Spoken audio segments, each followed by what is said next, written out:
All right, everyone. Sorry for those technical difficulties. We were trying to go live on Instagram and Facebook at the same time, and unfortunately, we're not very techie people. In spite of being a millennial, technically, I am not very good at technology, so I tried to stream on both at the same time. It didn't work out. So we're just going to go live on Facebook here directly and keep it simple. So anyone on Instagram, we're going to post there and aim them over here to Facebook. But thank you, everyone, for joining us. So, my name is Kevin Luther. I am the owner and winemaker here at Voluptuary Wines, and this is Jerome Luther. I do arts and crafts. He's the other half of Voluptuary Wines, and does arts and crafts.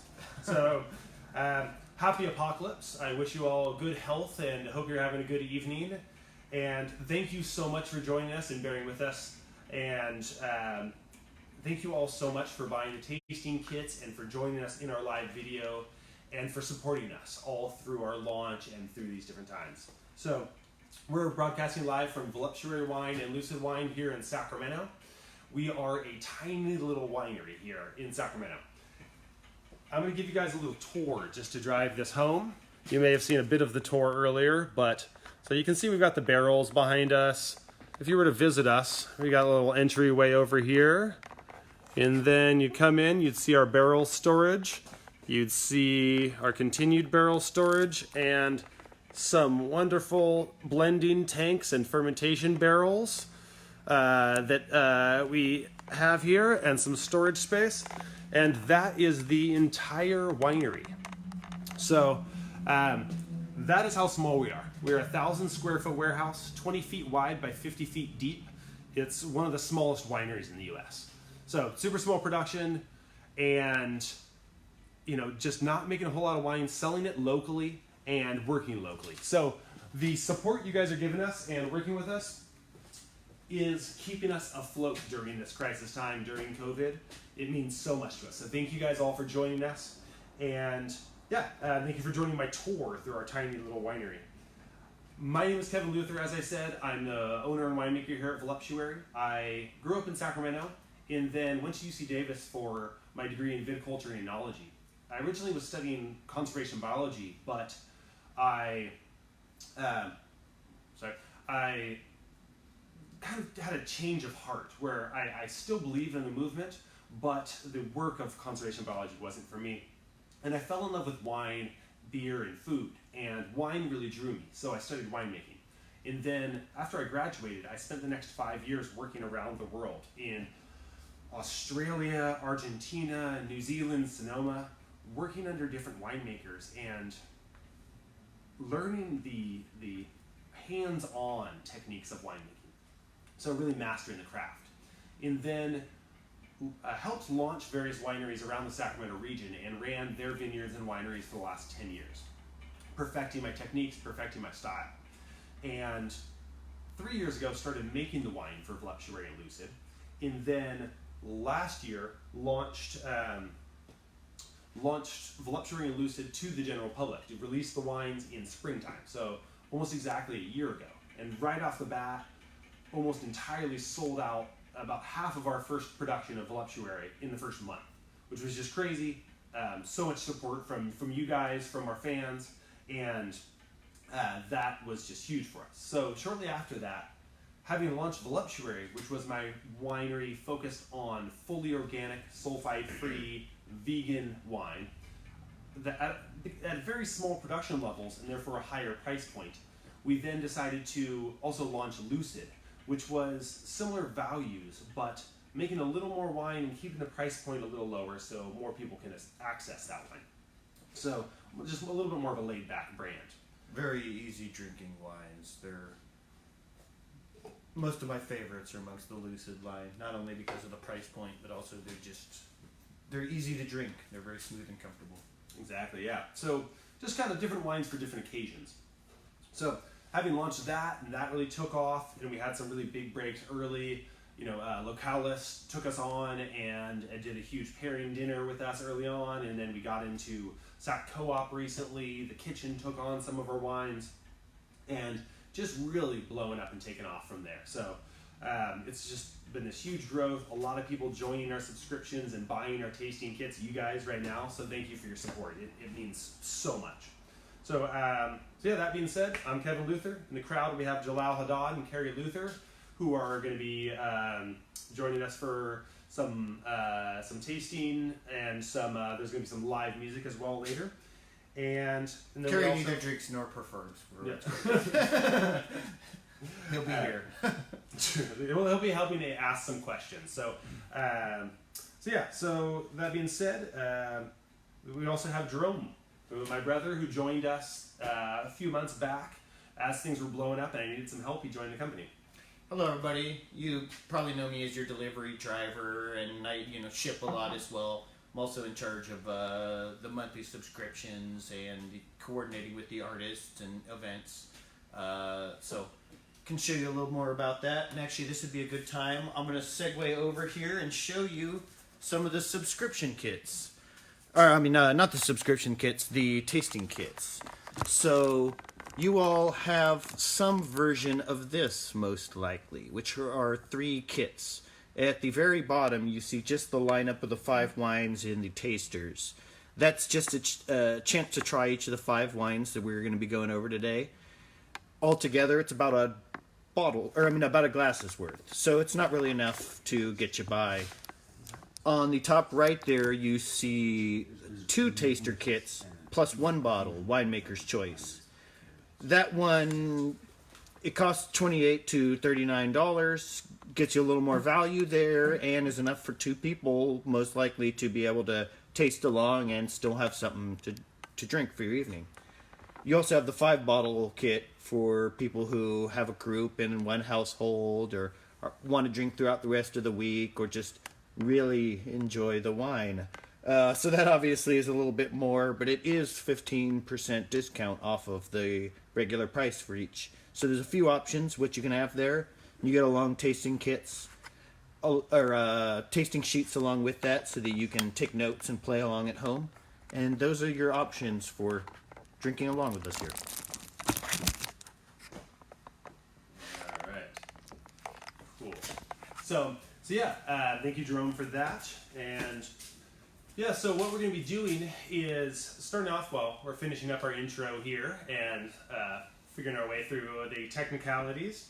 And then now we're going to be getting into the wine tasting here. So we have the 5 different wines we're tasting through today. We have the 2 skin contact style white wines. We have a Syrah, we have a Cabernet Sauvignon, and we have our Wanderlust red blend. So, we're going to be tasting through these wines, and at the end we're going to be doing we're going to have a live music performance, and we're going to do a little wrap up and talk a little bit about our subscription products and other stuff we do. So, without further ado, we can launch into our wines here. And as we're tasting through these wines, everyone, please ask questions, make comments, give feedback. If you have tasting notes on the wine, shout out your thoughts on the flavor profile, and shout out your questions if there's some detail I didn't give. I'm trying not to get too geeked out on the winemaking details, but if I skip something you wanted to know, please ask in the comments section, and we will answer those questions. Also, I wanted to note that please share this live video.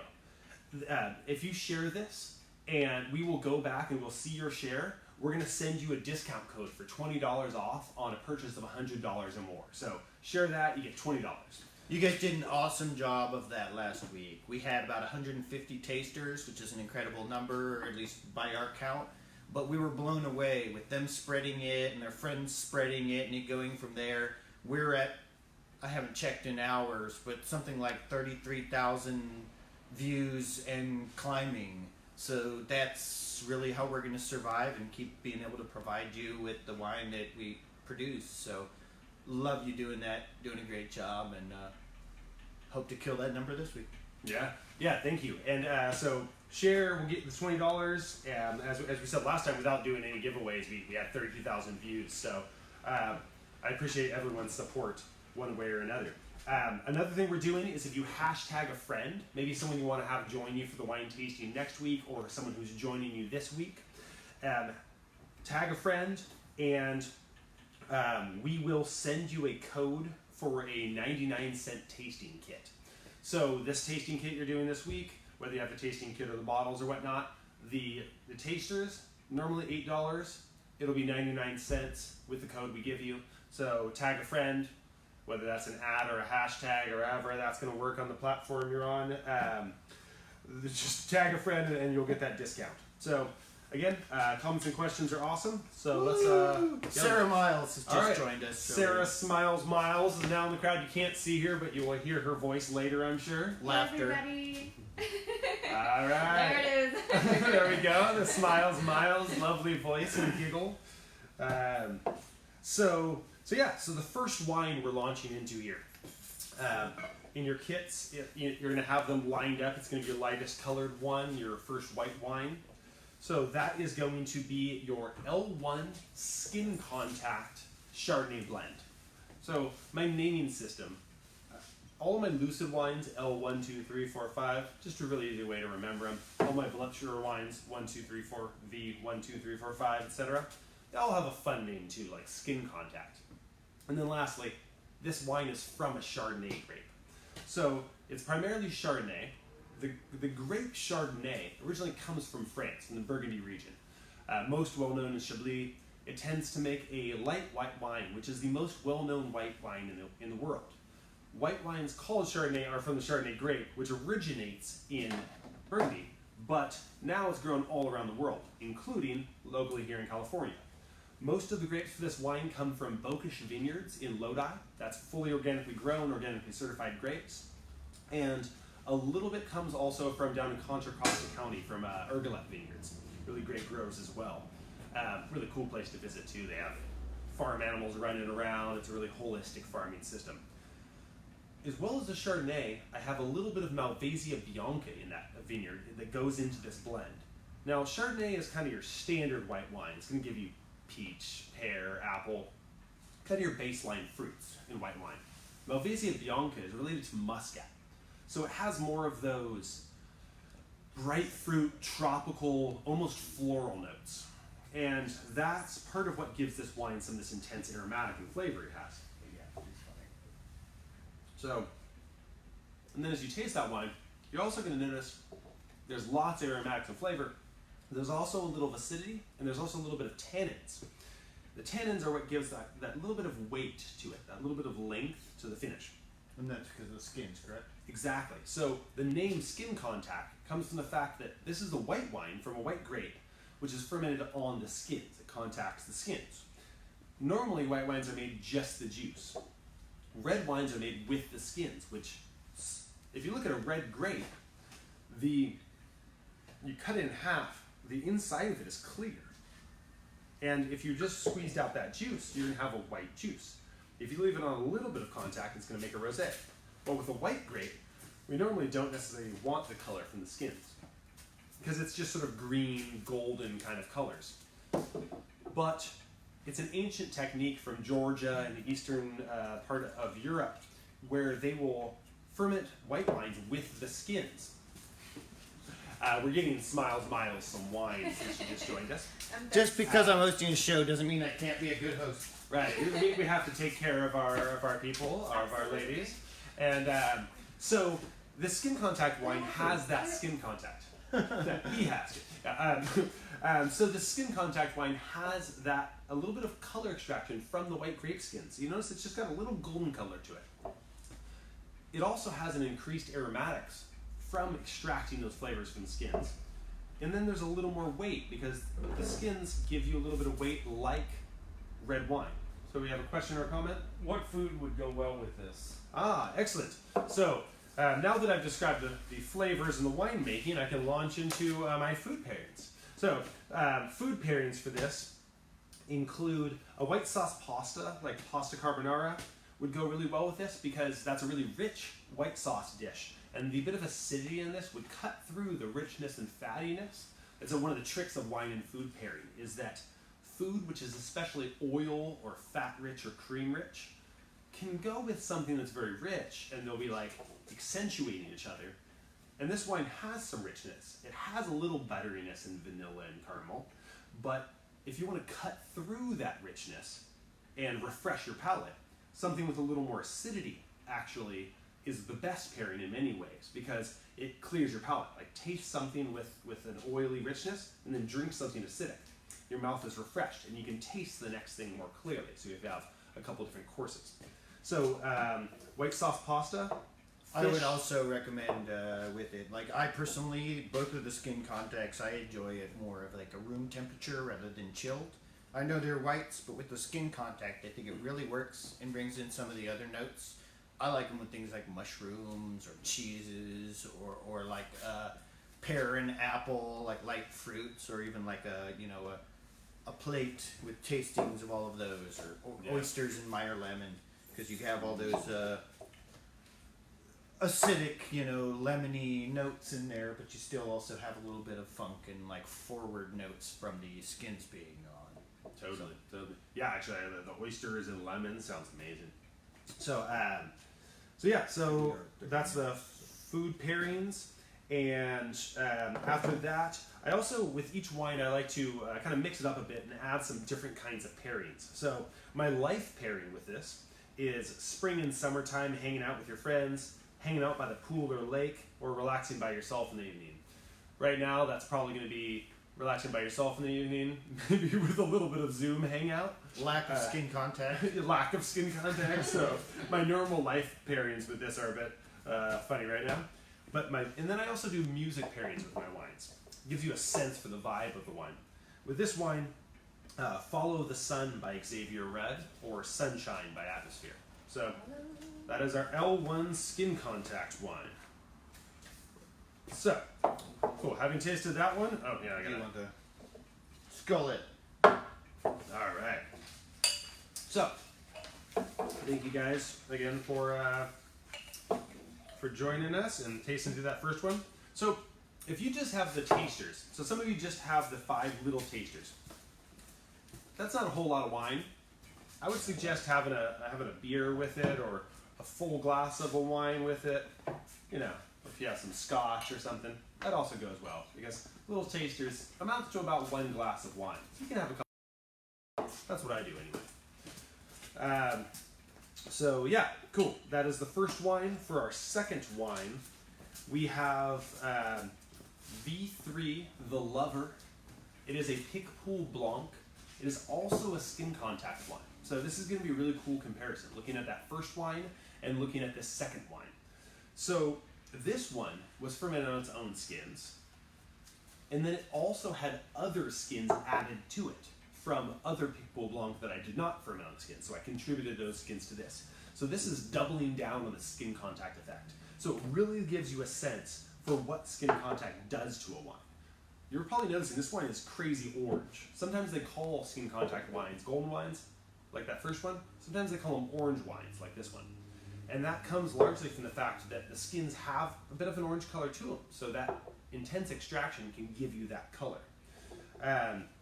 So I got a question. Something about this, like smelling this right after the skin contact, I get I want to say like a really like caramely, smoky, almost like whiskey barrel type effect, but I don't see that anywhere on the barrel. What is that I'm tasting there? Yeah, so there's a couple things going on there. So you're going to get a lot of intense fruit and floral flavors from that skin contact, but whereas the first wine I only aged for about 8 months, this one I aged for about 18 months, which is really weird for a white wine. That aging gives it more dried fruit and dried floral flavors rather than fresh fruit flavors. And then, in addition to these dried flavors, you start to get these smoky flavors. A little bit of new oak that gives some vanilla and caramel, but also gives a pinch of smokiness. Part of it's that, part of it's the aging, and part of it is just this magic that happens as wine sits in barrel. It picks part up, science, part art, part magic. That's Mostly magic. that's mostly magic. That's one of the things about wine and it's one of the reasons it attracted me. It combines agriculture, chemistry and biology, science, craftsmanship, and then there's just this artistic magic that happens where it's like, I did a little artisticness, and magic maybe, but then just things happen. You create a wine that you think is going to go one way, and it creates all these cool different flavors, and you're like, oh wow, this one has like these like cornbread, caramel, smoky, all sorts of, really caramely, caramel and cornbread are like crazy descriptors for a wine, right? But I swear, corn nuts, cornbread, and caramel. I can see that cornbread one as soon as you say it. That makes sense. Isn't that crazy? So Chris over at Localis, he's a chef there, paired this. I can't even describe the dish. He would kill me if I tried to.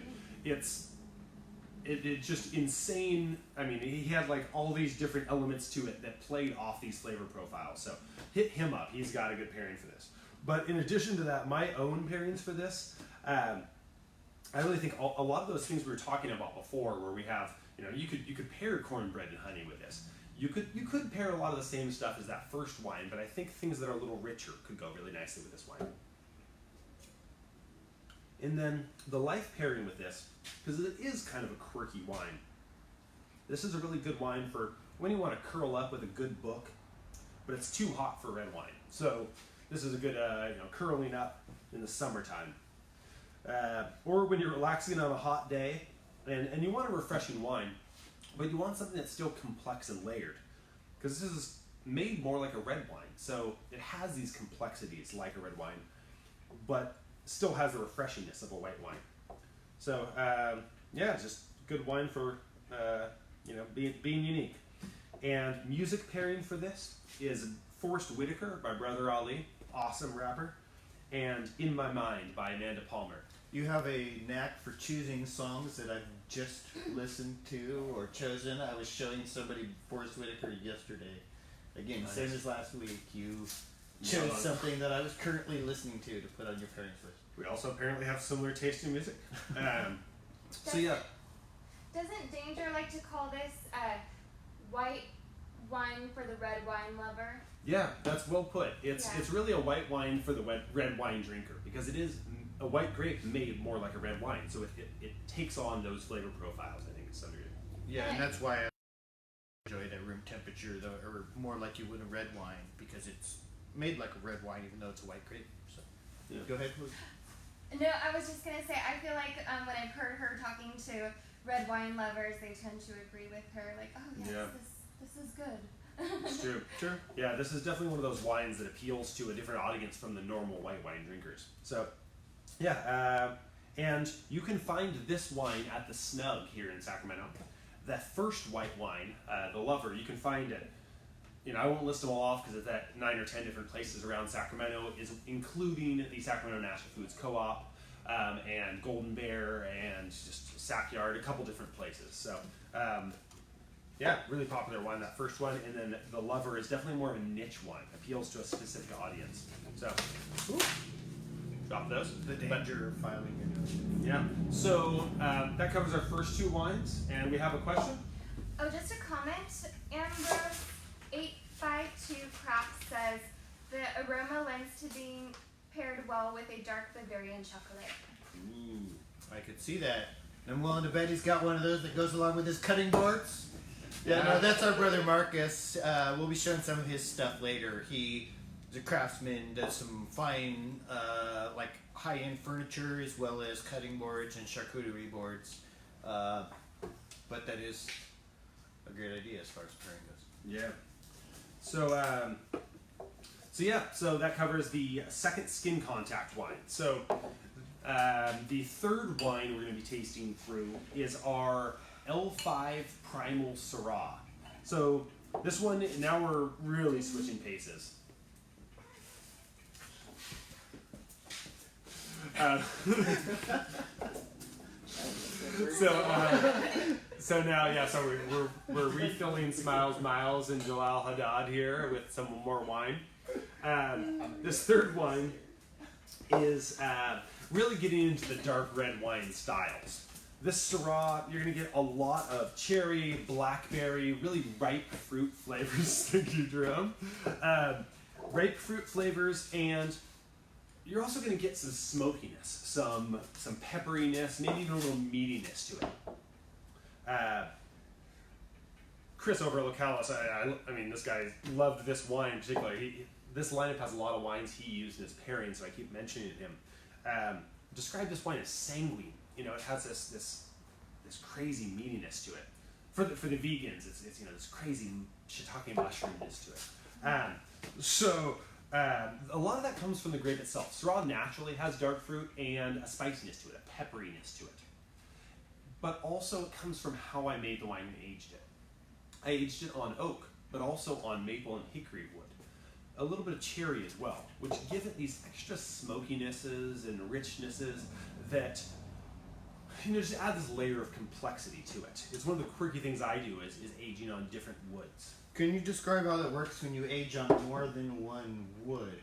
Because that's not just, and that's something a lot of people, myself included, are not real familiar with the processes of how that works. Great question. So basically, when you ferment wine, you ferment it on the skins, and then you press the wine off the skins. Now, you put it into barrels, maybe a few months. And the barrels are all some version of oak, correct? Yeah, exactly. So you put in these barrels, and they're generally from oak. They make a nice barrel, and they can taste nice. But I'm using mostly used barrels that I've previously used for new wine, but now don't have too much oak flavor. So they're mostly storage vessels. And they give a little oak flavor, but then to get the flavor from other woods in here, whether it's cherry or maple or hickory, which is an innovation I came up with because from our family's woodworking past, Jerome and my other brothers asked me why only oak? And these other woods can make really great flavors in wine, but they don't make good barrels. So what you do is you get sections. You can't get, some of them maybe could, but you can't get those barrels made unless you order hundreds of barrels. Yeah, that's not where we're at. Pretty much impossible to get that. And what we can do is get sections of these other woods. Whether this one is maple, but you can get cherry or hickory. You can cut them down yourself, or there are suppliers that will get you this, and you can put this inside of the barrel and extract the flavor. So I started experimenting with that and was able to get the flavor of cherry, of maple, of hickory, of all these different woods in my wine, which adds this just crazy different kind of complexity to the wine. And you'll taste a lot of those, not only reinforcing like the fruit flavors and the smoky, spicy flavors already in the wine, but you'll get a lot of those on like the lingering on your palate on the back end of the taste. I feel like if there's cherry wood on it, you get a cherry taste at the end. That smokiness after the fact, so it doesn't really conflict with any of the other tastes that you get out of the wine anyway. Exactly. So yeah. That being said. Hope you guys like this Syrah. This one, for a super small winery, you normally wouldn't get rated by any of the major wine magazines, but I did shoot my wines over to Wine Enthusiast. They've tasted my wines that I've made for other wineries in the past, so this wine received 92 points from Wine Enthusiast. That seems pretty good. I think that's good. Yeah, so that being said, now that we've finished the Syrah, we're going to move into the fourth wine, our Cabernet Sauvignon, and we're going to invite our special guest, Jalal Haddad, here in a minute to it's going to squeeze us out to the edges of our screen here as we bring him in. Yeah. Safety first. So, but he's going to join us for a little bit of wine tasting and hanging out. But first, Drum, we're going to be tasting this Cabernet Sauvignon. This is our L7 Delirium Cabernet Sauvignon. This is another really, really cool wood influence on the wine. So you can go ahead and pour yourself that, and just give me 1 second here. Yeah, so these last two we have are very dark wines in very different ways. The Wanderlust is a blend, whereas we have just one varietal here in the Delirium. But both of them are at the deep, dark, jammy, smoky end of the spectrum, which is why we have them here at the end. Yeah. So now we have the Syrah. Nope, gotta knock that back. And so now we have Jalal Haddad on here, and woohoo! All right, I'm gonna swap positions here.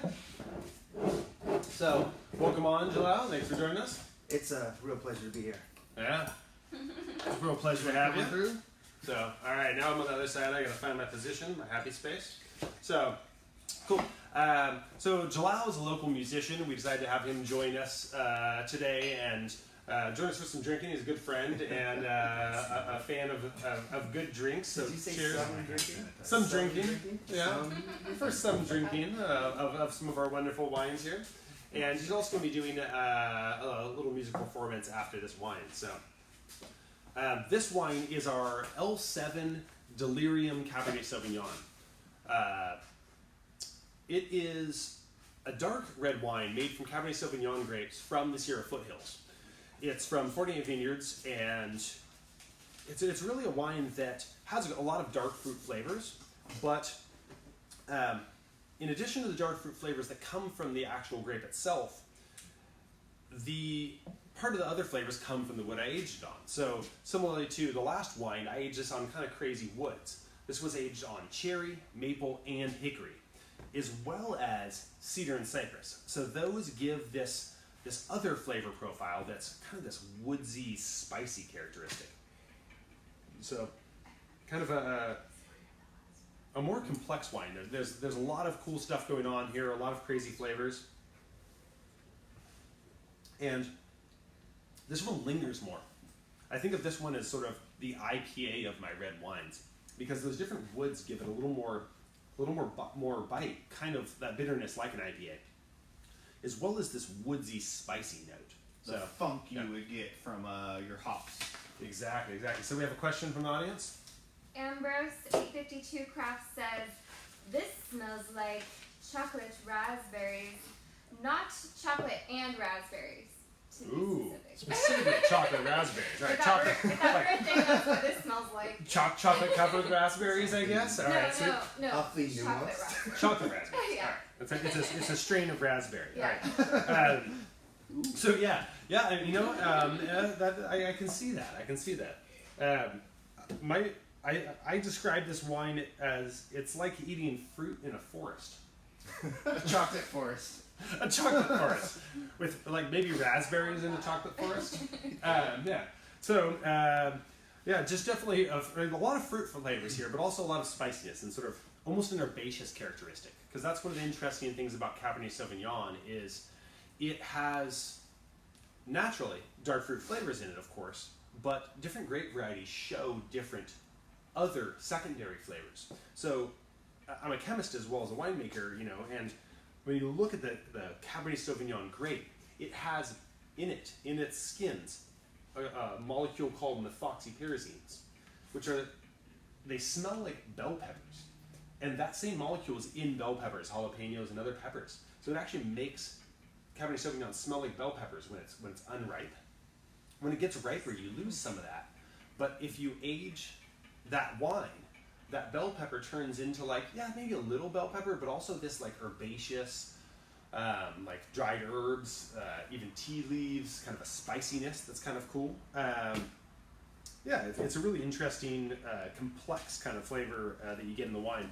So my food pairings for this are stuffed peppers, grilled mushrooms, barbecue, because that stuffed pepper especially combines those flavors and so on.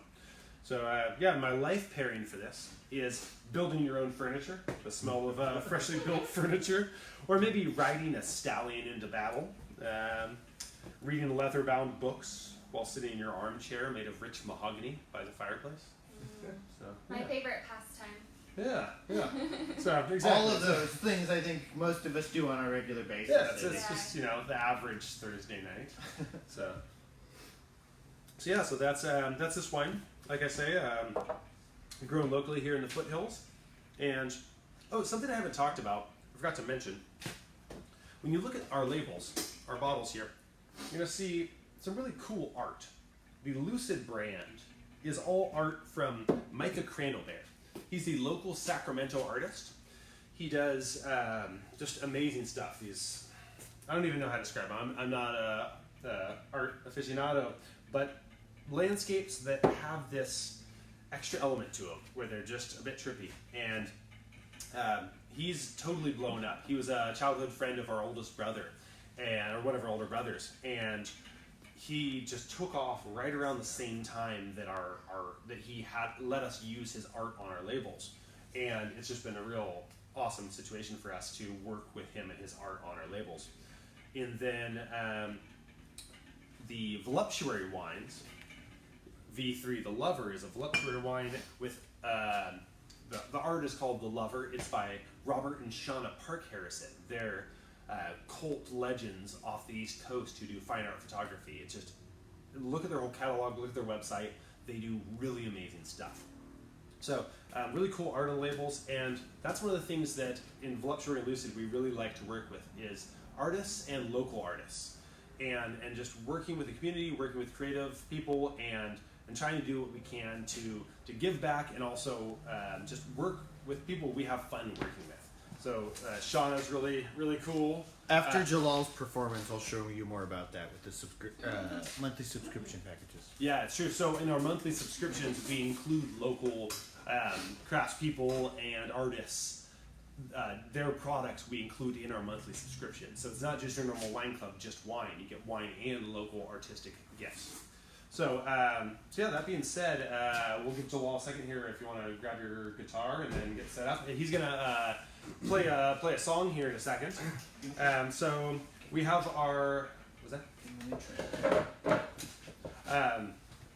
So we have our Cabernet Sauvignon we just finished. We're going to be tasting our Wanderlust red blend here in a second. But for now, we're going to give you a couple of minutes to enjoy some beautiful music from Jalal. I think that's a bit of an overstatement. I'll gracefully accept that. I am here to play a song. I have a couple of questions though, for those of you who like wine. Do you make a wine? Do you plan a flavor profile when you get into it? When you start the whole process, and you're like, I'm going for this, and then I'm gonna make a wine that ends up being the description I want it to be, or does it happen and then you go back after the fact and say, well, this is what I've made. These are all the notes I've hit. Do you have control over that? Yeah, that's a great question. Here, I'll kind of like moderately pop up back on stage. So yeah, the answer to that is basically yes. You have a vision in place. You know, you have an idea of the flavor profile you want to create, but then the grape, the vineyard, the season, the weather that you get that year totally changes the flavors that the grape creates, and totally changes what you have to deal with. So then you adapt on the fly, and then you have an altered idea of what the wine's going to create, and then it just keeps changing. So it's a constant adaptation. It's more like a sport than it is like, you know, a normal science or craft. So you just adapt to it and you make what you can.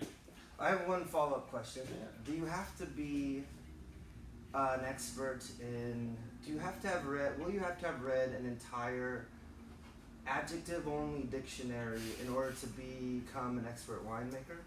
Oh gosh, yeah, no, that's more for sommeliers, and sommeliers are awesome, but it's something where, you know, winemakers, we're more about how to make the thing. And yeah, I can bullshit and say a bunch of words and stuff, and it sounds fun, but in the end, you know, I know how to make the product, and I like talking about it, but sommeliers are really great at describing all the details of how the wine came to be and the flavor profiles. You know, gosh, if I sound like I have a lot to say about the wines, meet a really good sommelier. They could, yeah, kill it. Well, So thank you, Jalal. Thanks for the great questions. So, I'm Jalal. I'm going to play a song. I'm going to play this particular song because it mentions wine in the song, and I made this song up a long time ago, certainly after I met Kevin, but long before being invited here to do this. And I have to hope that I remember the words. I have to hope that I didn't drink too much wine prior to performing it. And I just want to mention that the word wine comes up and it says cheap wine. This is not cheap wine. I just want to be very clear. It's not about this wine.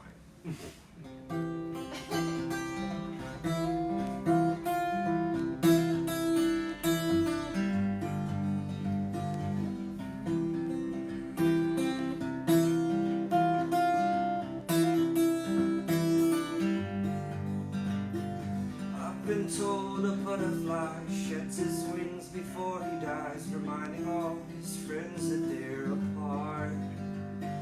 Envy those New England guys who grew up chasing fireflies. They light the night when all the world is dark.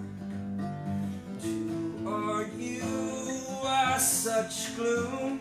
Will you ever learn?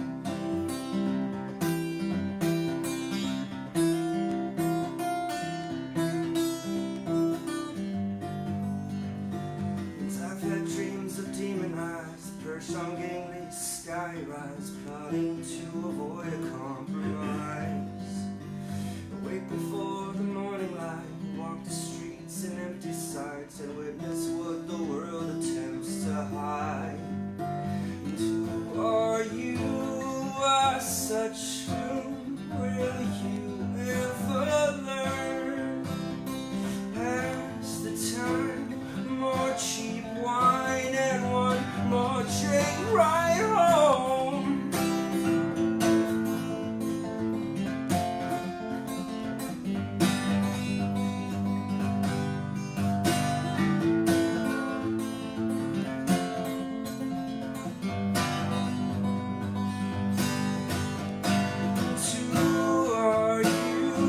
such gloom?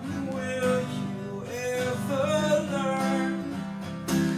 Pass the time, more cheap wine, and one more train ride home. Pass the time, more cheap wine, and one more train ride home. Thank you, Jalal. That was awesome. Super awkward. I don't know about you guys, but I got all tingly Yeah, on you killed that. it. I thought he just fucking nailed that. That was Yeah. the best part of my day. Right? That was awesome. Jalal, thank you. Thank you. That one's mine. Oh, that was your shit. COVID. Okay, COVID. COVID. Okay. All right. So I'm gonna get a new glass. So, We walk the okay. fine line here. All right. So thank you guys. Thank you, Jalal, for that wonderful performance. And now we're on to our L8 Wanderlust Red Blend. So we each have our own bottle here, it looks like. Tough life. Yeah, we'll survive. So, This is what I got given. all right, well, there's some in here. Oh, we'll share this bottle. So this last blend, the L8 Wanderlust Red Blend, is a beautiful dark red blend. So this includes some of the Cabernet Sauvignon from the last wine, as well as some Barbera and Zinfandel. The Barbera is about 25% of the blend, and the Zinfandel is 25% as well. Cab is 50%. So the overall flavor profile you're going to get from these is really dark fruit, blackberry, plum, jamminess, but also a little bit of smokiness and spiciness. But that's more where I think the woods that it's aged on comes in. It's aged on a lot of woods and it has other elements involved, but it's got whiskey oak, hickory, some other woods, and I believe it's aged on a couple different kind of yeasts. Yeah, so So that gives it a lot of that smokiness and spiciness beyond all your fruity dark notes that you get from the grapes themselves. yeah. But So the fermentation starts wild. So I start this totally wild ferment from the ambient yeast that come in on the grapes, and then after that fermentation kicks off, I add a bit of a probiotic mix of yeast and bacteria. The main focus being Belgian beer yeast, which is one of the things that gives this an extra smokiness and kind of crazy flavor like Belgian beers. And then after the fermentation, pressing it off, aging it on these crazy different woods. And this one this is a non-vintage, so some of this is really young wine, only aged 8 months. Some was aged much longer, for up to 28 months. So you get some of this fresh fruit flavors, you also get some of this really aged, spicy, leathery flavors. is that something that's done often or not? That's actually something we've never, like, some of these have been like the cheesy, like, like you set somebody up for it, but I've never heard that before, and I'm interested. That doesn't seem like a normal thing. Yeah, it's very rare. I mean, I've never talked to another winemaker who thought about experimenting with different yeast or different woods. What There's several led to techniques. that with this one in particular? Because this, as many of you know, pretty much anybody I've ever delivered or shipped this to you, I've told you it's my favorite. I love this wine. Myself and my father were just huge fans of the Wanderlust. Yeah. I'm curious about this. And this is a top seller too. But yeah, just experimenting. One of the thought processes was I love experimental brewing and experimental beers, and wine doesn't experiment much. So I take a lot of my inspiration for experimentation from the brewing industry. And I thought, well, how cool would it be to make a wine with a profile that is largely drawn from a beer, from Belgian beer? And so I pulled in from their yeast at the very least, and I didn't even know it. So you put in the Belgian yeast and the whiskey oak and just kind of make it like a non-wine drinker's Yeah. wine almost? It has a lot of flavor profiles you would never see in a wine. So yeah. And we have a question from the audience. Yes. Karen Anderson says Wanderlust is her favorite. Oh, awesome. Well, Karen Anderson has a wonderful palate. And I gotta say, you guys are making me thirsty. Oh, yes. Sorry about that. Yes. That's my bad. So Smiles Miles is missing some wine in the crowd. So I'll Yes. swallow it up. So thank you, Karen. This is Thank you. this is definitely a crowd favorite. We find that overall this is our top seller. This is another one that's at 10 different restaurants and bars around town, including the Sacramento Foods Co-op. And I think it's just one of those ones that has a lot going on, but it's also just easy to drink. And that's what I go for with Lucid. There's a lot of complexity, there's a lot of cool winemaking behind the scenes, but in the end, I just want the wine to be tasty. So I want to say you said this is easy to drink. I do think that's true of a lot of the Lucid, the Skin Contact, the Barbera, the Rosé. I can just like pound. yeah. I do think, I love this wine. I do think it's more of a sipper. You know, it's got a lot of those like qualities where you need to like taste it a little bit at a time. You know, it's just kind of. I think that's one of the things about this wine hard. is it's both easy to drink and complex. So, so food pairings for this: grilled meat or veggies, lasagna and pasta. I mean, pretty much any food, really. I mean, anything with especially a darker sauce or Put char marks on it, and it's a perfect compliment. Exactly. Because it's all like campfire and smoky, natural fire. Cook. Yeah. So then, life pairings with this: being adventurous, traveling, camping under the stars with your lover. Good times. Your dad's smoking den, hanging out over a book and a conversation about water rights. Right? That sounds about right. Rare steak around a campfire. I'm having flashbacks to our adventure at the ocean, us three in danger, and being super scared, traveling along the rocky coast, with not much land to... Yep, Kevin led us on an adventure along a rocky path along the coast. We all almost died, and then we're happy we were alive and enjoyed some wanderlust over whatever we had left in our backpacks along the coastline. That was a perfect life experience. Yeah, right? Precisely. You know what? Wanderlust is all about unexpected experiences. So that's our last wine. And hope you guys enjoyed that one. That is our most popular. I can give a quick breakdown on the subscriptions. Yeah, absolutely. So we're going to let you guys know a little bit about the subscriptions and just finish up here. I do want to mention one last time that if you share this live video now or afterwards, we're going to give you $20 back on a purchase of $100 or more, as well as if you tag a friend, you get a 99-cent tasting kit. So we'll send you that code as well.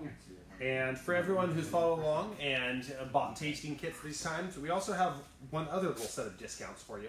So tonight only, we're going to do a 25% discount. If you go to our website, either website, voluptuarywine.com or lucidwinery.com, you're going to get 25% off with the code 25 on April 11.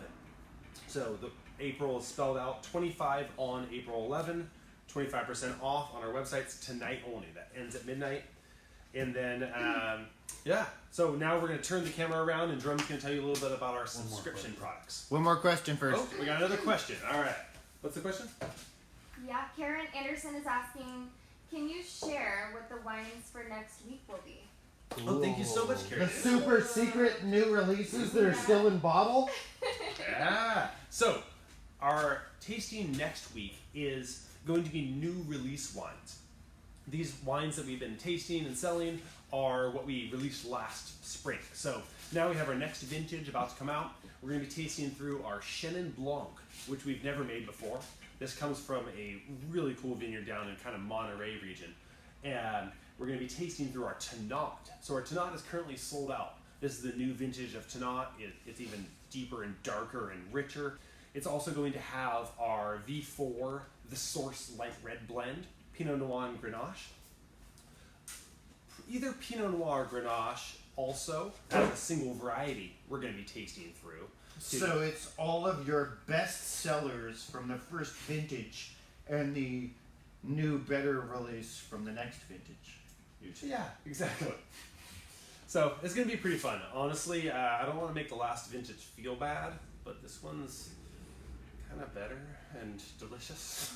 So check out next week's tasting. It's going to be really good, and they're just super flavorful and intense. So yeah, that's available on our website right now. Thank you, Karen, for the question. And then now, without further ado, Jerome is going to show you guys our subscription products and local businesses here. This is all about supporting us and other local artists and businesses. So I'm going to be flipping this around here so you guys can see past the studio audience. And got down here. Here's a pretty good example of some of the gifts that you might get along with your monthly subscription. So there are a few options that you can see on the back wall here. Depending on whether you want Voluptuary, Lucid, mixed, how many bottles you want per month. No matter the option, you get local art along with it and free shipping and or delivery. So you have different things that you can get. We have these wonderful adult coloring books from Karen Chen. We're also going to have her on a future episode and do a virtual drawing party as well as tasting along with everybody.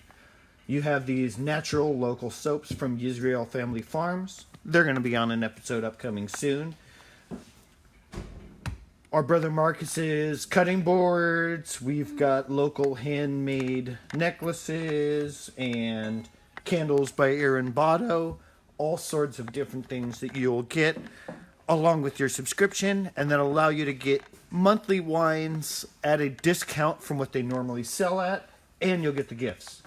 Some of them, because there are gaps sometimes in our ability to find artists who make something that fit our ethos and fit the ability to get it in the price point where we can get it to our customers, we do some ourselves.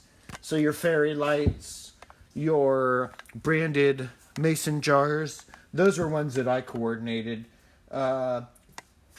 You'll see a lot of others. These are just some examples of what we've done so far. And as well, if any of you are artists or craftsmen locally and want to get involved, we can spread the word on what you do.